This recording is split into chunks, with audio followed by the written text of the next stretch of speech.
Big pass நாம் அனைவருக்கும் தெரிந்த ஒரு பிரபலமான தொலைக்காட்சியின் நிகழ்ச்சி பிக் பாஸ்.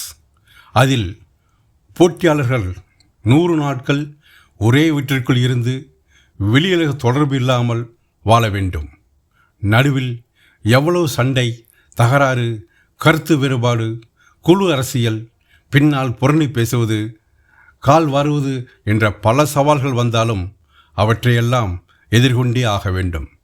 சிலர் பெயரை கெடுத்து கொள்வார்கள், சிலர் பெயர் வாங்கி பிரபலமாகி விடுவார்கள். இதில் ஓடவும் முடியாது, ஒளியவும் முடியாது. கடைசி வரை தாக்குப்பிடித்த நின்றவர்களுக்குத்தான் பெரிய பரிசு கிடைக்கும். சற்று யோசித்து பார்த்தால் நம்முடைய வாழ்க்கையும் பிக் பாஸ் தான். நமக்கும் பிரச்சனைகள் வருகின்றன. சில நேரங்களில் கெட்ட காலம் வந்துவிட்டால் அதிலிருந்து ஓடவும் முடியாது, ஒளியவும் முடியாது. அதை தைரியமாக எதிர்கொண்டு கடந்து செல்ல வேண்டியதுதான். நண்பர்கள் என்று நம்பியவர்களே நம்மை பற்றி மற்றவர்களிடம் புறம் பேசுவார்கள். நம்மை வெளியேற்ற யார் எப்பொழுது நாமினேட் செய்வார்கள் என்பதும் தெரியாது.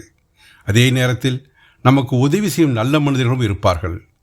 சிலர் குழுவாக சேர்ந்து எதிர்ப்பார்கள், சிலர் நம்மை ஊக்குவித்து முன்னேற்றுவார்கள். இவை அனைத்தும் வாழ்க்கையின் ஒரு பகுதிதான். பிக் பாஸ் வீட்டில் எல்லா சவால்களையும் தாண்டி வந்தவருக்கு பரிசு கிடைப்பது போல வாழ்க்கையிலும் எல்லா சோதனைகளையும் தாண்டி வந்தவர்களுக்குத்தான் வெற்றி, மதிப்பு, மகிழ்ச்சி கிடைக்கிறது. ஆனால் ஒரு வித்தியாசம் இருக்கிறது. பிக் பாஸ் நிகழ்ச்சி 100 நாட்களில் முடிந்துவிடும். வாழ்க்கை அப்படி அல்ல. வாழ்க்கையின் இறுதி வரை ஏதாவது ஒரு சவால், ஒரு பிரச்சனை, ஒரு சோதனை இருந்து கொண்டேதான் இருக்கும். எனவே எப்போது பிரச்சனை முடியும் என்று காத்திருக்காமல் அந்த பிரச்சனைக்கு நடுவிலேயே எப்படி சந்தோஷமாக வாழ்வது என்பதை கற்றுக்கொள்வதே உண்மையான வாழ்க்கை. ஆகவே வாழ்க்கை நமக்கு சொல்லும் பாடம் ஒன்றுதான். பிரச்சனை பார்த்து பயப்படாதீர்கள், அவற்றை தைரியமாக எதிர்கொள்ளுங்கள். சோதனைகளை வென்றால்தான் சாதனைகள் பிறக்கும்.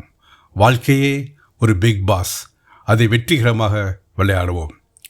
பிக் பாஸில் கலந்து கொண்ட ஒருவரிடம் நீங்கள் யாரை நம்புவீர்கள் என்று கேட்டதற்கு யாரையும் நம்ப முடியாது என்றார். சரி, பிக் பாஸையாவது நம்புவீர்களா என்று கேட்டதற்கு பிக் பாஸையும் நம்ப முடியாது, முக்கியமான நேரத்தில் ஃப்ரீ செய்துவிடுவார் என்றார். அதுதான் பிக் பாஸ். நன்றி, வணக்கம்.